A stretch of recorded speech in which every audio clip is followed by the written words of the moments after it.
Tonight, it's judgment at Nuremberg. Though not the 1961 movie Judgment at Nuremberg, obviously, that's been done. This is a new movie about people being judged at Nuremberg. So it's about judgment at Nuremberg, but it's not judgment at Nuremberg. It's just Nuremberg. It's a new movie. It's a new movie about Nuremberg.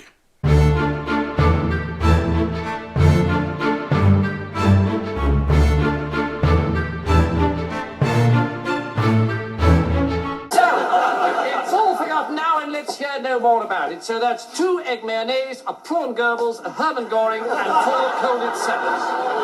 Oh, wait a moment, I got a bit confused here. Sorry, I got a bit confused because everyone keeps mentioning the war. So could you... What's the matter? All right. Yeah, it's me, Dr. Macclevoid. It's not my real name, and once again, I've been at the movies. This time to educate myself. It's a new movie. Nuremberg by James Vanderbilt, a screenwriter in a previous life, now directing his own screenplay that tells the untold story of the Nuremberg trials. Except you might think, well, hang on a minute, it has been told before, hasn't it? Been told in real life as a pivotal moment in world history, and frequently on film and on TV. But nevertheless, this is another version, and made by Sky. Sky making their own movies now. If only they had a television platform on which to show them. A bit short-sighted there, they should have thought of that. But this is about Vanderbilt trying to find a new through line, a new angle to tell that age-old story. I say age-old, it's about 80 years. So, has he succeeded? Well, it was educational in a very old-fashioned kind of way, I thought, Nuremberg.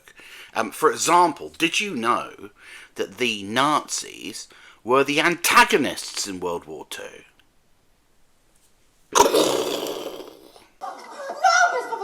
It's full of little tidbits like that.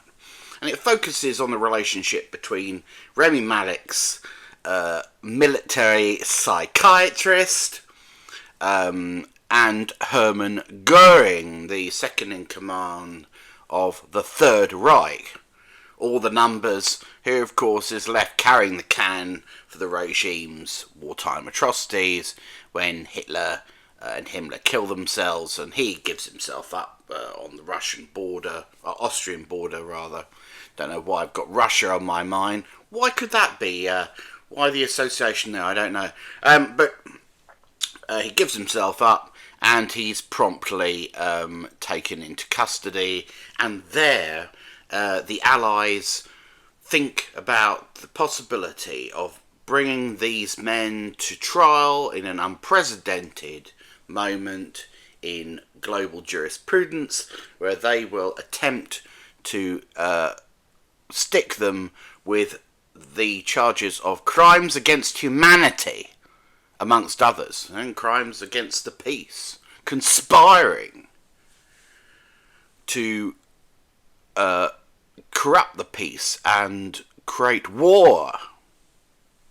No one in the history of the world had been tried for these things in this way. As we discover in a helpful little tete-a-tete at the beginning of the movie, law is based on the principle, generally speaking, that one cannot be held accountable for the laws of another country. So, you know, if it's legal where you were, generally speaking, it's not considered to be a crime. This is a new concept, the idea of international law, as we now call it. And thank goodness all the Allies learnt the lessons of Nuremberg, and there are none of them today which are blatantly, flagrantly flouting international law and committing similar atrocities to those of the Nazis. It's great to learn the lessons of history, don't you think? So, What's Vanderbilt's USP? Why bother? Why make another Nuremberg movie? I mean, we've had them, haven't we? And Vanderbilt's idea is very simple. He's going to use something like a psychological through line in order to try and understand the awful crimes of the Nazi regime. By using Malec's character, a real-world character, he's going to go in there and find out what makes Göring tick. What makes an evil man evil? Because if we can understand the nature of Nazi evil, so goes the thinking, perhaps we can prevent it happening again. What, the movie asks, differentiates us from the Germans of the Third Reich, except perhaps that, we had a sense of humour. I'm trying to cheer her up, you stupid kraut! So, what you've got here is a filleting of the Nuremberg trials. If you were coming to this movie because you're really interested in the Russian prosecution, or the French prosecution, or the British prosecution, bad news. They don't feature. There's a token British presence in the form of Withnell. He's there in order to remind us that the British did actually play a part in the Nuremberg trials, and he has one pivotal scene in the movie. But other than that, this is really about the Americans, isn't it always? This is what I mean when it's a very old-fashioned Hollywood history lesson, in that it is partial, smoothed over, occasionally silly, and lacks a certain moral ambiguity. And that's a shame, because surely the potential here was to really get into the psychological weeds, to really tease out the arguments about who can take the moral high ground in a world in which incredible atrocities have been committed on both sides. We go through... I know it's moral relativism. I don't believe in moral relativism either. Don't get upset. I'm not going down that road. But there is a scene in the movie, for example, where Göring and co. are being flown over the ruins of Nuremberg itself, and one of the Nazis says, "Look what the Allies have done, look at their barbarity," etc., etc. So it's relative to some people, isn't it? I mean, after all, we firebombed Dresden, etc., etc., etc. And there's legal arguments here about whether, the invasion of Norway was illegal, technically speaking, or whether the Nazis can be indicted for the invasion of Norway, because the British plan to do the same thing, they say, preemptively, in order to prevent the Germans doing the same. Echoes of today's argument around NATO expansion, one could argue. Although, for the record, I think NATO expansion was absolutely necessary and totally reasonable as a defensive posture against Russian aggression. But let's not get into that. We're not here to talk about today's world, are we? Even though, of course, all historical movies are about today, aren't they? Are about how we feel about history and how we interpret it through the lens of the present. So, what Vanderbilt's done is he's created he's sort of retrospectively retrofitted the Nuremberg trials to be a kind of fusion of Silence of the Lambs and A Few Good Men. In the Silence of the Lambs portion of the movie, it's a sort of battle of wits, if you like, between Malec's shrink and Göring, the fat, vain second in command of the Third Reich. Can he get under his skin? Can he understand the man? Can he get a few useful tidbits that might help the prosecution? How aware is Göring of Malec's attempts to manipulate him, and so on and so on. And this is reasonably good stuff. And this portion of the movie, though it goes on for too long, does tease out the interesting elements of how Göring has a certain presence and charisma which is intoxicating. Malec grows to like him, grows to feel quite close to him. In one scene comes very close to calling him a friend.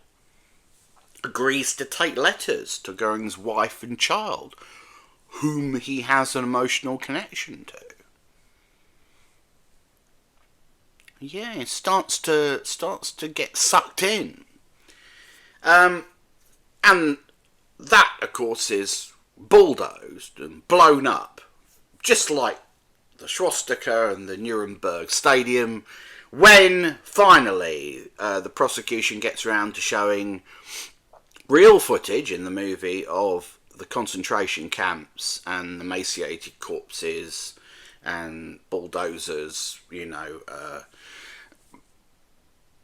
shoveling bodies into mass graves, etc., etc. And beyond that, the movie morally has got nowhere to go. Forget the nuanced sort of dance around who's the real monster, and can somebody were the Germans brutalised into doing it by the Treaty of Versailles and all of that shit. Once you see the Holocaust up close, that it's over, and it becomes a very, very simple film about, can you get a man to admit to being responsible for a crime that he doesn't recognise as a crime? In other words, it's a few good men.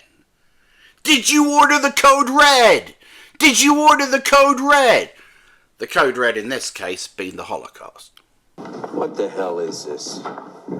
Colonel, what's going on? I did my job, I do it again. Can they get Göring to admit guilt? Or if not guilt, responsibility? The prosecution against him hinges on this point. And then it becomes a conventional courtroom drama, if you like, in which, obviously, as with all courtroom dramas, the person with the most convincing argument wins. It's not really about truth, is it? Here's the problem. Once you show footage of the Holocaust, real footage of the Holocaust, in a movie like this one that smooths over the edges, excises inconvenient facts, articulates comment from the writer and director in terms of dramatised scenes that did not occur in real life. For example, the American chief prosecutor castigating the Pope in the Vatican for signing off on the Nazis in 1933, that sort of thing. Well, a line has been crossed, hasn't it? It's very difficult to dramatise the Holocaust. How do you do it in a respectful way? Because you don't want to use dead people as props, do you? Not if you're a serious filmmaker. And this is where the movie, for me, falls down. Up to that point, it's just been a noble failure, if you like. This is a movie about some degree of moral ambiguity that is afraid to be morally ambiguous, lest it becomes apologia for Nazism. This is a Hollywood movie in the old-fashioned sense, so there can't be any confusion about who the good guys are and who the bad guys are. You can pay lip service to it in dialogue and occasionally slip in the odd line about moral equivalences here and there, blah, blah, blah. But the audience isn't really going to be interested in that. They're not going to buy that. The movie's at its strongest, frankly, when it's at its most self-righteous, where Michael Shannon's prosecutor is talking about the war having begun with the law, effectively the Nuremberg laws, and it has to end with the law. In other words, a legal precedent that this is not acceptable and this sort of thing must never happen again, and that, there's to be an international agreement about where the red lines are in international affairs and in combat and so on. All good stuff, you say. But fundamentally, this is just a slightly frivolous psychological thriller with an historic setting. It's not a documentary. It's not Shoah. It's not The Sorrow and the Pity, right? This is a Hollywood movie with lots of gloss. And to bring in real footage of the dead is an extremely uncomfortable moment. I mean, it's no more crass than Oliver Stone using the Zapruder footage in JFK, and that great thriller, which is also a very silly movie at the same time because it has no historic truth underpinning it. But that's one thing, and that's just one man's murder. But you're forced to sit through these harrowing scenes, the same newsreel footage which was shown to the judges in the real trial, and you just think to yourself, well, is this exploitative? Could the same point have been made in terms of the movie's frame of being a psychological investigation into these crimes by keeping the newsreel footage soft and keeping a nice sharp close-up on the Nazis and on the prosecutors, judging their psychological reactions to the footage? Do we need to see it? Is that really what this story is about? Isn't it about human agency in relation to the Holocaust? Isn't it about our basic humanity? Isn't it about how we psychologically react to mass murder? Isn't that what the movie's interested in? Do we need to use this footage as a sort of crude emotional lever in order to make the audience empathise with the dead? Look, I'm not being funny, but if you go to this movie and you don't already empathise with the millions of people murdered during the Holocaust, then you're probably defective. Not to mention a raging anti-Semite. So why are you going to see Nuremberg? To get off on it? To bash one out in the cinema? This review is not for you, my friend. I just looked at this footage and I thought to myself, these emaciated corpses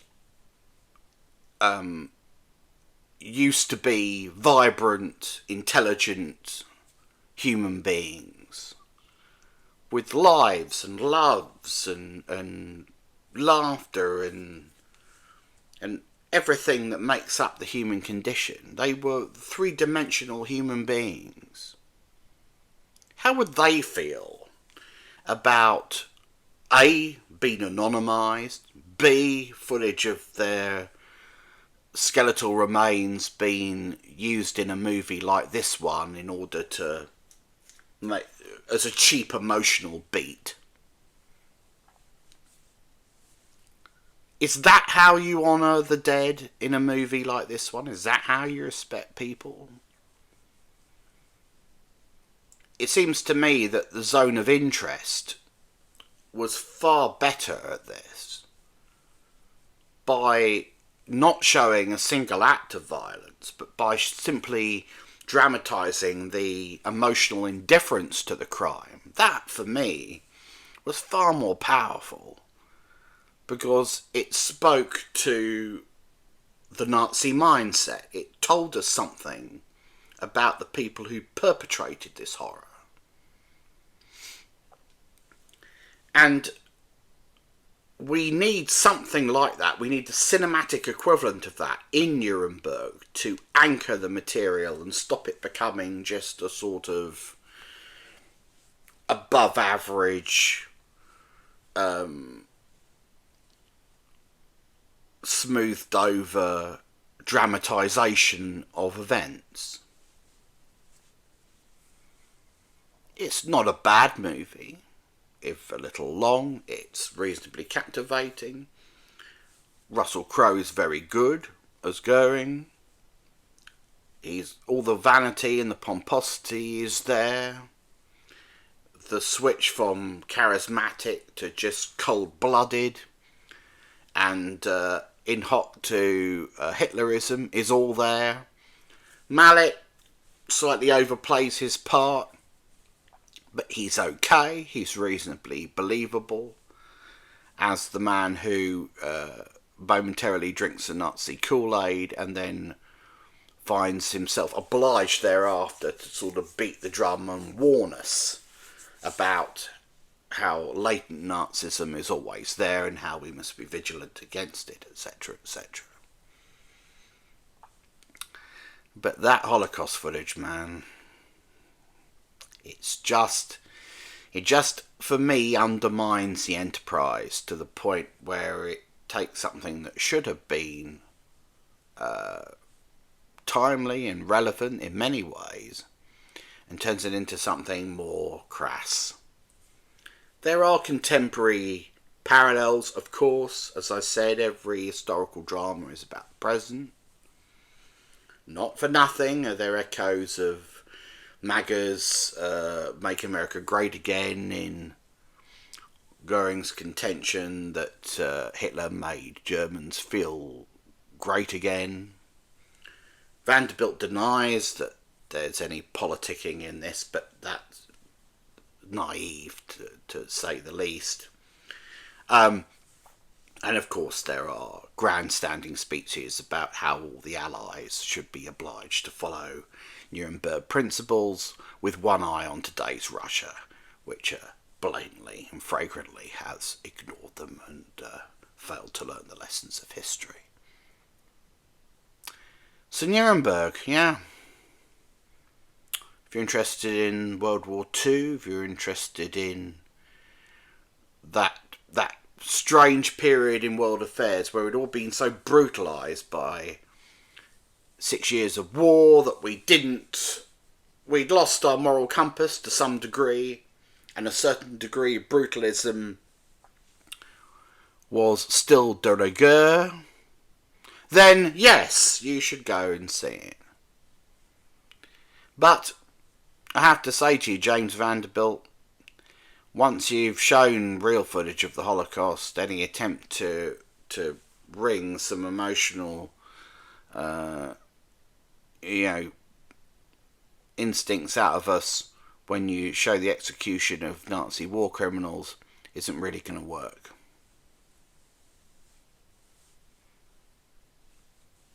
Seems flippant to kind of ponder the horror of a single hanging, a single execution, when we've seen so many real dead people earlier in the movie. Just a thought.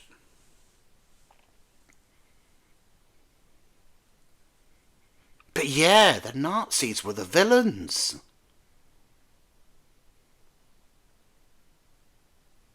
Unbelievable. Don't mention the war.